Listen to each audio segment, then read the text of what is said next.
C'était très important pour nous qu'on puisse commémorer le 80e anniversaire, oui bien sûr de la fin de la guerre 39-45, mais surtout de commémorer la particularité de notre territoire, de la ville de Pornic et plus largement de la poche sud de Saint-Nazaire, parce que nous n'avons été libérés que le 11 mai 1945. C'était vraiment important pour nous, cette semaine tout particulièrement, d'avoir une commémoration avec différents temps pour se rappeler de cette histoire très particulière et finalement assez méconnue.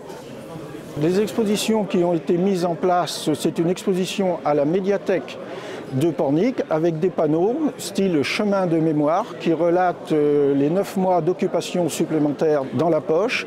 Et il a également été organisé par Pornic Histoire au théâtre municipal Saint-Gilles une conférence par Michel Gauthier. Ici à Sainte-Marie, dans la salle polyvalente, c'est la bourse aux armes et équipements militaires annuelle organisée par Pornic Histoire. Et puis Pornic Autorétro a organisé une exposition de véhicules d'époque, c'est-à-dire des années 40, dans le même temps que la commémoration sur la place du Moule. L'important pour nous, c'était vraiment que ce soit la ville qui commémore, que ce soit la ville qui se rappelle. Et donc, effectivement, on a organisé cette semaine de commémoration avec les historiens, avec les associations patriotiques et puis avec la participation de nos écoles, ce qui nous paraissait aussi évidemment très important. Dans la poche de Saint-Nazaire, les conditions de vie étaient particulièrement difficiles. Chaque jour, les habitants devaient se débrouiller avec très peu de nourriture et de ressources. Nos élèves de la vie des écoles ont été guidés. Il a fallu construire ce projet. Est-ce qu'il fallait des drapeaux, les choix des chants, les choix des lectures. C'était aussi jouer avec leur sensibilité, leur apporter des textes qu'ils comprenaient, qu'ils pouvaient vivre et incarner. Nous pensons que les enfants de nos écoles ont un devoir d'en parler, de savoir, de connaître, de savoir ce qui s'est réellement passé.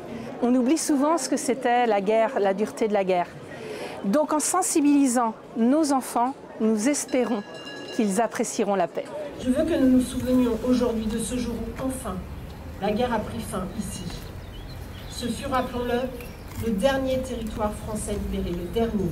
Dorénavant, chaque commémoration déjà se passe sur cette place du Maule. Les habitants de la ville de Pornic, même nos visiteurs, viennent peu dans les cimetières pour les commémorations, mais ici, on est au milieu de la vie et donc ça, c'est important. Aujourd'hui, on a aussi le souhait sur la ville de Pornic de pouvoir continuer à avoir des marqueurs de cette mémoire qui soient au sein de notre ville. Il y a le chemin de la mémoire qui existe sur la poche sud de Saint-Nazaire. On souhaite que Pornic ait aussi sa plaque de ce chemin de la mémoire. Il y a beaucoup de manières de continuer à transmettre. Et puis avec nos jeunes, on a aussi le passeport du civisme qui les incite chaque année à participer à nos commémorations. Et donc c'est une pierre de plus pour continuer de transmettre.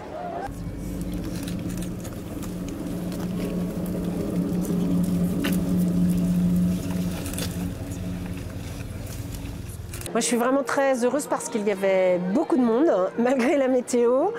Et puis, les enfants avaient vraiment préparé de manière très assidue. J'ai discuté avec les enseignants, ils avaient fait un travail préparatoire. Et ça aussi, ça me réjouit de savoir qu'il n'y a pas eu que ce temps de commémoration, il y a eu toute la préparation dans les écoles avant.